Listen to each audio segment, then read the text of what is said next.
afternoon, mag-open na naman ako ng aking parcel. Ayan.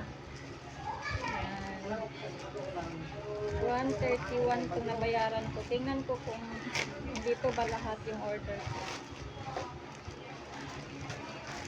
Yan, ito nga. Yan nga, tatlo. Salamat, dumating siya agad. Dapat bukas pa ito expected date ko, pero ayan, nandito na naman ulit. Ang bilis talaga.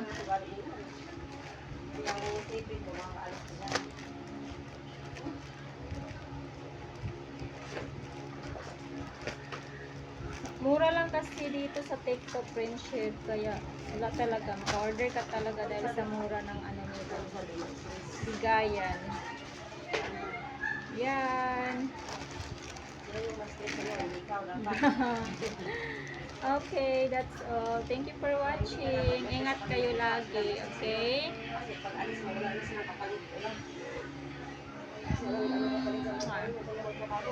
God bless us.